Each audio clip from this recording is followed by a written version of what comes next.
Hello students, this is our GK class. Today we will study GK chapter 27 and 28 of class 5. So let's get started. The name of the chapter 27 is Inventions and Discoveries. Inventions and Discoveries. आपको इस chapter में invention और discoveries के बारे में बताया गया है. Many inventions have been made to make our life more comfortable and easier. Many inventions मतलब जो भी आविष्कार हुए हैं, बहुत से आविष्कार ऐसे हैं जो कि हमारी लाइफ को, हमारे जीवन को क्या बना देते हैं, कंफर्टेबल बना देते हैं और इजी बना देते हैं.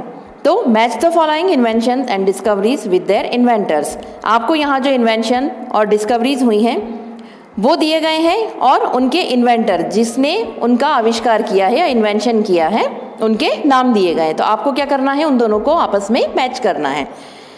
अब इसमें फर्स्ट है law of gravitation. Law of gravitation. Gravitation के लॉ को किसने इन्वेंट किया था? Sir Isaac Newton. Sir Isaac Newton. आपको उसके आगे 1 नंबर डालना है. Antiseptic surgery. सेकंड है आपका एंटीसेप्टिक सर्जरी.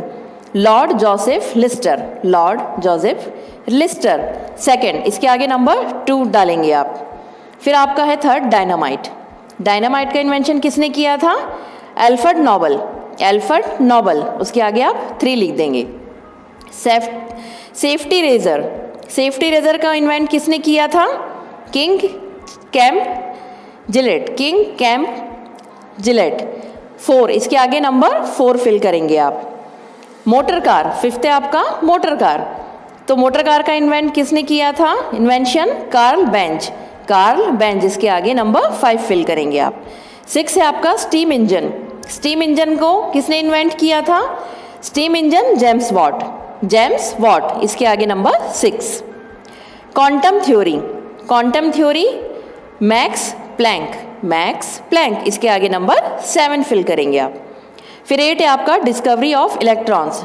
इलेक्ट्रॉन्स की डिस्कवरी किसने की थी? तो जे थॉमसन. जे थॉमसन. इसके आगे नंबर 8 फिल करेंगे. Electric lamp. इलेक्ट्रिक लैम्प को किसने इन्वेंट किया था? Electric lamp Thomas Alva Edison. Thomas Alva Edison. ये 9 नंबर इसके आगे डालेंगे. फिर लास्ट है आपका 10 एरोप्लेन. एरोप्लेन का इन्वेंशन किसने किया है? Wright brothers. आप सभी जानते हैं राइट ब्रदर्स ने एरोप्लेन को इन्वेंट किया है. तो देखिए फर्स्ट आपका law of gravitation sir Isaac Newton. Antiseptic surgery Lord Joseph Lister. Dynamite Alfred Nobel. Safety razor King Camp Gillette. फिर motor car Karl Benz. Steam engine James Watt. Quantum theory Max Planck. Discovery of electrons J Thomson. फिर electric lamp Thomas Alva Edison. Last है आपका 10 aeroplane Wright brothers. 3 4 1 2 7 8 5 6 10 9.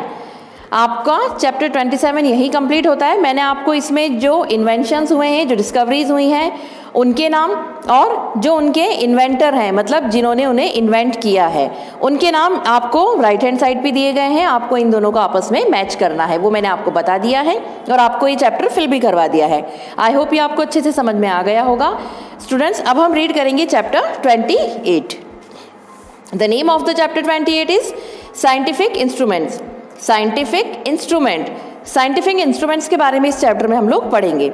Here are given some important scientific instruments and their uses. आपको यहाँ पर कुछ scientific instrument दिए गए हैं और उनके यूज बताए गए हैं. Identify and right the names of the instrument with the help of Doraemon. अब देखिए आपको उन इंस्ट्रूमेंट को आइडेंटिफाई करना है और उनके नेम्स लिखना है, नेम्स फिल करना है. फर्स्ट है आपका it is use to detect the direction of an incoming aircraft. It is use to detect the direction of an incoming aircraft. आपका जो एयरक्राफ्ट के इनकमिंग की डायरेक्शन के लिए इस इंस्ट्रूमेंट को यूज किया जाता है. कौन सा इंस्ट्रूमेंट है वो? रडार. RADAR. ये देखिए RADAR. आपको यहाँ पर ये फिल करना है और ये किसके लिए? इनकमिंग एयरक्राफ्ट की डायरेक्शन को डिटेक्ट करने के लिए यूज किया जाता है. सेकेंड है आपका it is an instrument that it's use to determine the purity of milk. Milk मतलब दूध, उसकी शुद्धता. प्योरिटी मतलब शुद्धता. दूध की शुद्धता को नापने के लिए इस इंस्ट्रूमेंट का यूज़ किया जाता है। क्या है ये? Lactometer. LACTOMETER, lactometer. LACTOMETER, lactometer. ये दूध की शुद्धता को नापने के लिए ये इंस्ट्रूमेंट यूज़ किया जाता है। फिर थर्ड है आपका, it is an instrument use to measure electric current. Electric current को मेज़र करने के लिए, मतलब नापने के लिए कि कितना करंट है, आप जो इंस्ट्रूमेंट यूज़ करते हैं उसे क्या कहा जाता है? Galvanometer. GALVANOMETER, galvanometer. GALVANOMETER।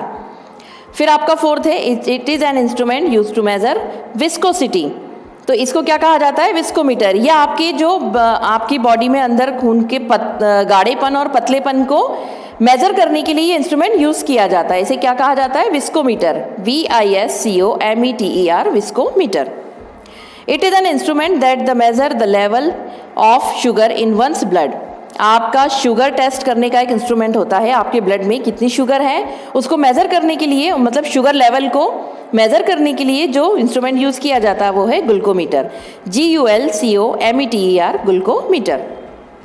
It is an instrument use for looking very small object.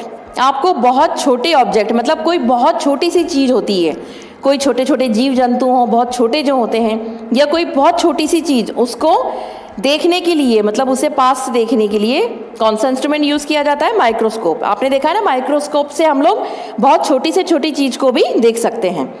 MICROSCOPE, microscope. 7 है आपका, it is a medical instrument for tracing heart movements. Cardiograph. CARDIOGRAPH, ये किसके लिए यूज़ किया जाता है? ये एक मेडिकल इंस्ट्रूमेंट है। आप किसको ट्रेस करने के लिए? हार्ट मूवमेंट, मतलब हमारी जो दिल की मूवमेंट होती है, हमारे हार्ट की जो मूवमेंट होती है उसके लिए कार्डियोग्राफ। जब कोई हार्ट पेशेंट होता है तो उसकी कार्डियोग्राफी होती है, आप लोगों ने सुना होगा। तो ये इंस्ट्रूमेंट क्या कहा जाता है? इसे कार्डियोग्राफ। CARDIOGRAPH, cardiograph. यह एक मेडिकल इंस्ट्रूमेंट है जो आपकी हार्ट मूवमेंट को ट्रेस करता है। It is an instrument use to measure the humidity in atmosphere. आपके एटमॉस्फेयर में, आपके आसपास के वातावरण में कितनी ह्यूमिडिटी है उसको मेजर करने के लिए कौन सा इंस्ट्रूमेंट यूज़ किया जाता है? Hygrometer. HYGROMETER, hygrometer. HYGROMETER, hygrometer. देखिए स्टूडेंट, आपको यहाँ पर हेल्प्स यू एक बॉक्स बना हुआ है, उसमें आपको यहाँ पर सारी स्पेलिंग्स दी गई हैं। इसमें से देखकर आपको करेक्ट स्पेलिंग फिल करनी है। मैंने आपको बता दिया है किस जो ब्लैंक बॉक्स है आपके, उसमें कौन से किन किन इंस्ट्रूमेंट के नाम कहाँ कहाँ फिल करने हैं आपको, ये मैंने आपको समझा दिया है। आपको स्पेलिंग्स यहाँ पर देखकर करेक्ट स्पेलिंग फिल करनी है। तो आपको मैं एक बार और रिवाइज कर देती हूँ। फर्स्ट है आपका रडार, RADAR। सेकंड है आपका लैक्टोमीटर, LACTOMETER, लैक्टोमीटर। थर्ड है आपका गैल्वेनोमीटर, GALVANOMETER, गैल्वेनोमीटर। फोर्थ है आपका विस्कोमीटर, VISCOMETER, विस्कोमीटर। फिफ्थ है आपका ग्लूकोमीटर, GULCOMETER, ग्लूकोमीटर। सिक्स्थ है आपका microscope, MICROSCOPE, microscope. 7 cardiograph, CARDIOGRAPH, cardiograph. फिर 8th है आपका hygrometer, HYGROMETER, hygrometer.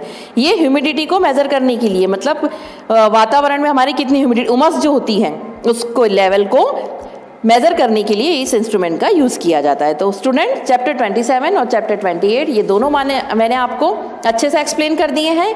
I hope ये आपको समझ में आ गए होंगे, और इनकी जो ब्लैंक कॉलम है वो मैंने आपको फिल करवा दिए हैं। अब आपको करेक्ट स्पेलिंग नीचे जो हेल्पिंग बॉक्स है उसमें से देखकर आपको इन दोनों चैप्टर्स में फिल करना है और अपना वर्क कंप्लीट करना है। Thank you students.